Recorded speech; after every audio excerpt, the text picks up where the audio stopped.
దాదాపు 9 దశాబ్దాల జీవితంలో 60 ఏళ్లకు పైగా ప్రజలతో కలిసి నడిచిన కృషీవలుడి ప్రయాణం కాలం గుండెపై పచ్చబొట్టైంది. రామోజీరావు మరణంతో తెలుగు జాతి చరిత్రలో ఒక శకం ముగిసింది.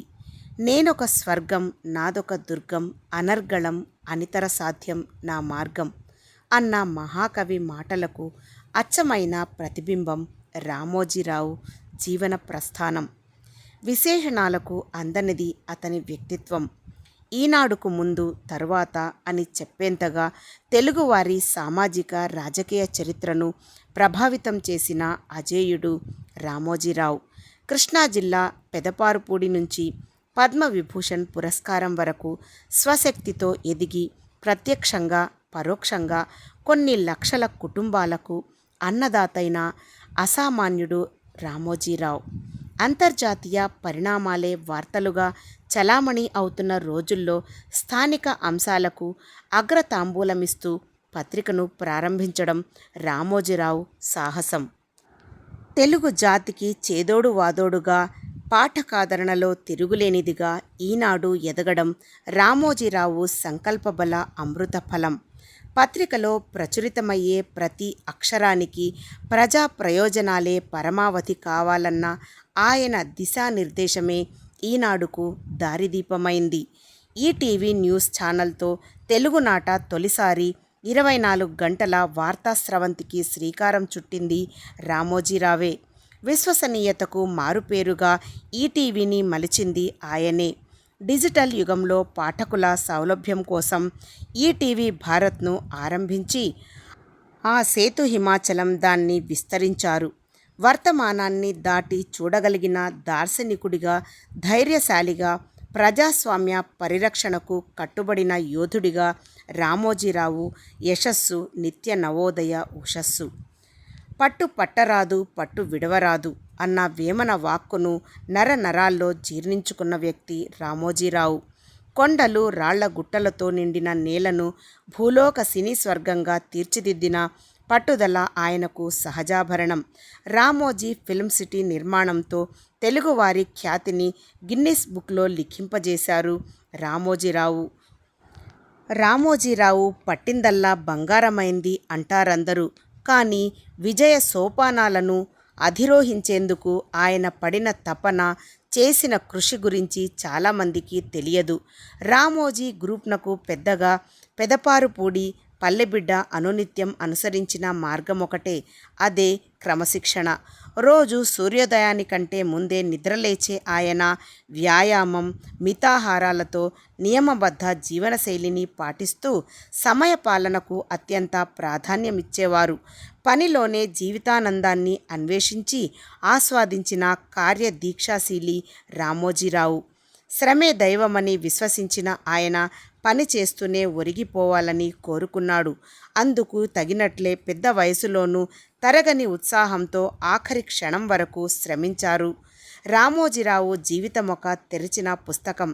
విజేతలుగా నిలవాలి అనుకునేవారికి అది ఒక అమూల్య వ్యక్తిత్వ వికాస పాఠం. పిల్ల కాల్వలెన్ని పోటీ పడినా సరే జీవనదికి సాటిరావు. చేతులెన్ని అడ్డుపెట్టినా రవికిరణాలు నేలకు చేరకుండా పోవు. రామోజీరావు విశ్వసనీయత అటువంటిదే. నీతి, నిజాయితీ, విశ్వాసం, వినమ్రత, వృత్తి నియబద్ధతలే పంచప్రాణాలుగా 1962లో మార్గదర్శికి ఊపిరి పోశారాయన. ఈ 60 ఏళ్లలో ఆ సంస్థ ఇంతింతై వటుడింతై అన్నట్లుగా శాఖోపశాఖలైంది. రామోజీరావు తెలుగు ప్రేమికుడు. గ్రాంధిక సంకెళ్లలో చిక్కి శల్యమవుతున్న తెలుగు పాత్రికేయాన్ని వ్యవహారికం బాట పట్టించిన భాషా సంస్కర్త. కమ్ముకొస్తున్న ఆంగ్లం ధాటికి తెలుగు బిక్కటిల్లుతున్న పరిస్థితుల్లో మాతృభాషా సంరక్షణకు రామోజీరావు నడుం కట్టారు. తెలుగు వెలుగు పత్రికతో భాషోద్యమ భాస్కరుడయ్యారు. తెలుగు తీయదనాన్ని నవతరానికి రుచి చూపించడానికి బాలభారతం పత్రికకు ప్రాణం పోశారు. ఇక విపుల, చతుర పత్రికలైతే చిక్కటి తెలుగు కథ నవలలకు చక్కటి చిరునామాలు అయ్యాయి. అత్యుత్తమ వ్యవసాయ విధానాల సమగ్ర సమాచారాన్ని తెలుగు రైతుల దరికి చేర్చాలన్న సత్సంకల్పంతో అన్నదాత పత్రికను దశాబ్దాల పాటు నిర్వహించారు రామోజీరావు. వ్యవసాయంతో పాటు విద్య, వైద్య రంగాలంటే ఆయనకు మక్కువ ఎక్కువ. వాటిలో ప్రభుత్వ పెట్టుబడులు పెరగాలని ఆశించేవారు. దేశంలో ఆదాయ అసమానతలు సమసిపోయే రోజు కోసం ఎదురు చూసేవారు. జనజీవన ప్రమాణాల పెరుగుదలతోనే భారతావని పురోగమనాన్ని గణించాలనే రామోజీరావు ప్రజా సంక్షేమం కోసం అలుపెరగక పరిశ్రమించే ధన్యజీవి. కాళోజీ అన్నట్లు ఒక్క సిరాచుక్క 1,00,000 మెదళ్లకు కదలిక. అదే అభిప్రాయంతో కలాన్ని కరవాలం చేసి సామాజిక దురాచారాలు, దుర్మార్గాలను దునుమాడారు రామోజీరావు. పరిశోధనాత్మక పాత్రికేయానికి పెద్దపీట వేసి అవినీతి పరుల ఆట కట్టించడంతో పాటు ప్రజా సమస్యల పరిష్కరణకు చైతన్యోద్యమాలు ఎన్నింటికో ఊపిరిపోశారు. పౌర హక్కుల పరిరక్షణకు ఈనాడుతో ముందడుగు వేయించారు. శ్రమదానం, జల సంరక్షణ వంటి వాటిపై రామోజీరావు ప్రారంభింపజేసిన ప్రచారోద్యమాలు ఎన్నో జనావాసాలకు కొత్త జీవం పోశాయి. వ్యాపారం అంటే ధనార్జనే కాదు, సామాజిక నిబద్ధత కూడా అన్నది రామోజీరావు నిశ్చితాభిప్రాయం. అందుకే ప్రత్యేకంగా రామోజీ ఫౌండేషన్ను ఏర్పాటు చేసి పలు ప్రాంతాల్లో సేవ, అభివృద్ధి కార్యక్రమాలను నిర్వహింపచేశారు. ప్రకృతి విపత్తుల సమయంలో సర్వస్వం కోల్పోయిన బాధితులెందరికో చేయూతను అందించారు. అభినవ శ్రీకృష్ణదేవరాయలుగా తెలుగు భాషా కళా సాహిత్యాలకు పట్టం కట్టిన రామోజీరావు మట్టిలో మాణిక్యాల వంటి ప్రతిభావంతులనెందరినో వెలుగులోకి తీసుకొచ్చారు.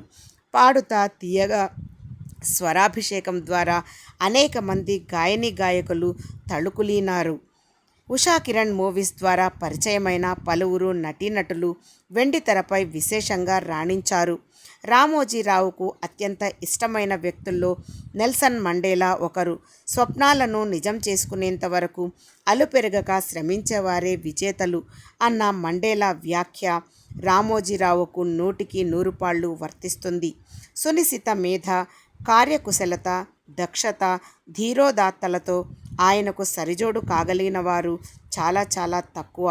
రామోజీరావు బహుముఖ ప్రజ్ఞాశాలి మాత్రమే కాదు, తెలుగువారి ఆర్థికాభివృద్ధి కోసం విశేష కృషి చేసిన అరుదైన వ్యక్తి. ఆయన తెలుగు జాతికి అనర్ఘరత్నం. ఆయన దివ్యస్మృతికి నేడు యావత్ దేశం అర్పిస్తోంది భవ్య నీరాజనం.